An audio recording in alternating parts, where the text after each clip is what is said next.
2.2%, 2.2,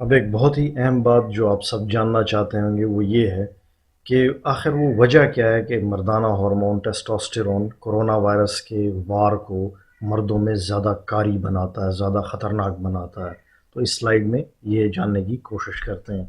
یہ انسانی خلیہ ہے تو کافی پریشان نظر آ رہا ہے، کرونا وائرس کا اس پہ حملہ ہوا ہے، اور ظاہر ہے یہ وہ مشہور زمانہ ACE2 ریسیپٹر ہے جو کہ اس کرونا وائرس کو انٹری یا داخلہ فراہم کرتا ہے ہمارے خلیے میں، اور پھر آپ کو پتہ ہے کہ یہی وائرس ہمارے سیلز کے اندر ملٹیپلائی ہوتا ہے، تقسیم در تقسیم ہوتا ہے اور یوں پھیلتا ہے اور نقصان کرتا ہے۔ آپ کو یہاں پہ یہ صاحب بڑے غیر معمولی انداز میں خوشگوار موڈ میں نظر آتے ہیں، اس کی وجہ بھی میں آپ کو بتا دیتا ہوں۔ یہ میں نے TMPRSS2 ریسیپٹر ڈرا کرنے کی کوشش کی ہے، اس کو میں نے اس فارم میں ڈرا کیا ہے۔ یہ بیسیکلی ایک ریسیپٹر ہے، یا اس کو ایک ٹرانس میمبرین انزائم کہہ سکتے ہیں۔ یہ بھی ایک ٹرانس میمبرین انزائم سسٹم ہی ہے بیسیکلی ACE2۔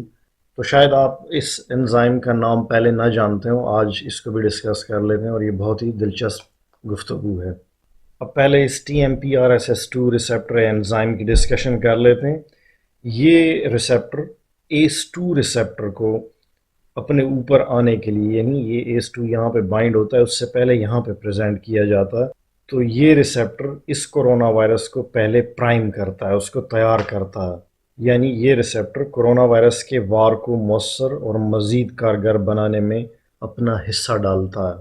آپ کے لیے یہ جاننا بھی بہت ضروری ہے کہ کرونا وائرس نے اتنے آسانی سے دنیا کو اپنی لپیٹ میں کیسے لیا، یا یہ ایسا وائرس کیسے بنا کہ جس کی وجہ سے ایک پینڈیمک کریٹ ہو گیا۔ اس کی ایک مین وجہ یہ ہے کہ یہ جو ACE2 ریسیپٹر ہے یہ ہماری باڈی میں بہت سارے ٹیشوز میں پایا جاتا ہے، پوری باڈی ہماری ان ریسیپٹر سے بھری ہوئی ہے، بہت سارے اہم آرگنز کے اوپر یہ ہوتا ہے۔ تو ظاہر ہے جب ایک ریسیپٹر کی ڈسٹریبیوشن باڈی میں زیادہ ہوگی، زیادہ پایا جائے گا، تو اگر اس پہ بائنڈ کرنے والا وائرس باہر سے آئے گا تو اس کی ڈسٹرکشن بھی وائڈ سپریڈ ہوگی، زیادہ وسیع پیمانے پہ ہوگی۔ اس کے مقابلے میں اگر کوئی ایسا وائرس آتا ہے جس کے جسم میں یا خلیوں میں انٹری پوائنٹس ہی کم ہیں، تو ظاہر ہے اس سے نقصان کم ہی ہونا ہے۔ تو امید ہے اب آپ اس چیز کو بھی سمجھ گئے ہوں گے، اور آپ کو یہ بھی پتہ ہے کہ وائرسز ہمارے جسم کو ہائی جیک کرتے ہیں، ہمارے جسم کے خلیوں کو ہائی جیک کرتے ہیں، ان کو اپنا غلام بنا کے، تابع بنا کے، ان سے اپنا کام لیتے ہوئے ہمارے جسم کو نقصان پہنچاتے ہیں۔ تو ہمارے جسم کو استعمال کر کے ہمارے خلاف استعمال کیا جاتا ہے۔ Amazing isn't it؟ تو چلیے اب یہ دیکھتے ہیں کہ یہ مردانہ ہارمون یعنی ٹیسٹوسٹیرون ہمارے جسم میں کرونا کو کیسے فیسیلیٹیٹ کرتا ہے، کیسے یہ نقصان کا باعث بنتا ہے۔ تو میں نے پہلے بھی اشارتاً آپ کو بتایا تھا کہ یہ مردانہ ہارمون ان ACE2 ریسیپٹرز کو یا TMPRSS2 ریسیپٹرز کو بڑھاتا ہے، یہ ان کی پرورش کرتا ہے، ان کی جو پروڈکشن ہے، مینوفیکچر ہے ہماری باڈی میں، اس کا ٹریگر یہی ٹیسٹوسٹیرون ہارمون ہے۔ اور آپ کو پتہ ہے کہ ٹیسٹوسٹیرون ہارمون مردوں میں زیادہ ہوتا ہے، خواتین میں کم ہوتا ہے، بچوں میں کم ہوتا ہے۔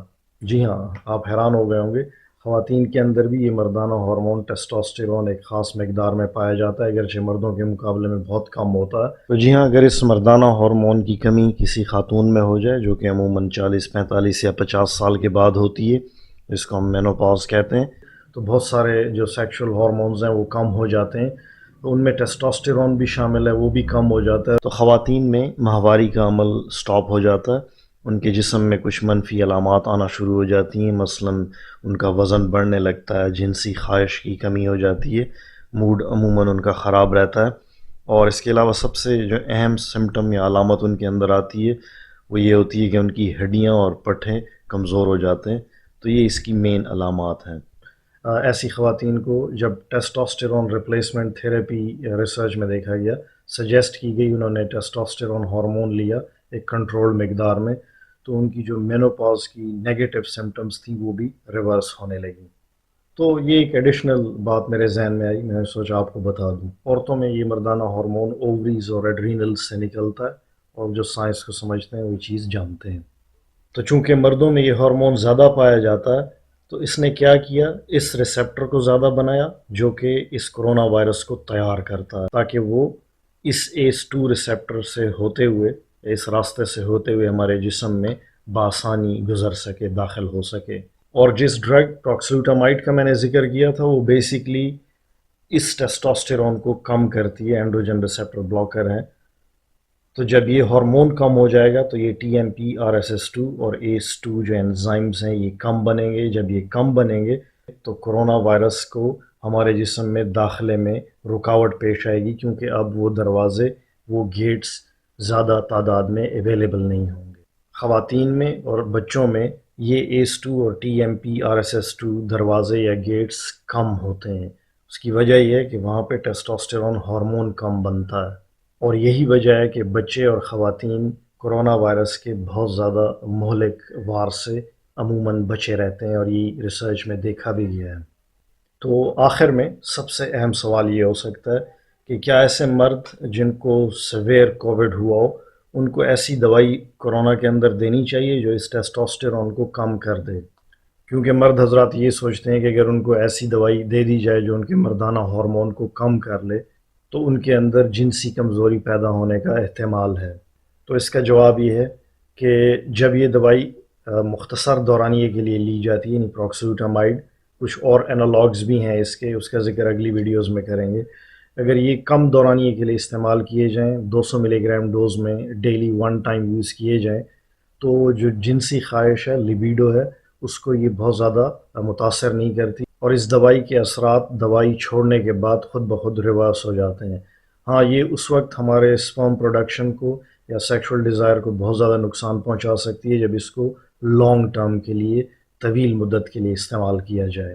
دیکھیں، یہاں پہ سوچنے کی بات اور عقل مندی کی بات یہ ہے کہ کورونا کا ایسا مریض جو کہ جاں بلب ہو، اس کے مرنے کا چانس ہو، اس کو اگر مردانہ ہارمون کم کرنے والی میڈیسن تجویز کر دی جائے تو یہ کوئی بہت بڑا سودا نہیں ہے، کیونکہ یہ چیزیں تو واپس آ جاتی ہیں، یہ صلاحیتیں واپس انسان کو مل جاتی ہیں، کیونکہ جیسے میں نے بتایا ڈوز کم ہے اور دورانیہ بھی کم ہے اس دوائی کا. تو ایسی کریٹیکل سچویشن میں اتنا ضرور سمجھ لیں کہ پیشنٹ کی جان بچانا زیادہ اہم ہے، نہ کہ اس کی سیکشول ڈیزائر کو بچانا، اور وہ ڈیزائر آپ کی ویسے بھی واپس آ سکتی ہے. امید ہے آج کی ڈسکشن سے آپ کو ضرور کچھ سیکھنے کو ملا ہوگا. کامنٹ میں اپنا اظہار رائے ضرور کیجیے گا. اللہ حافظ و ناصر.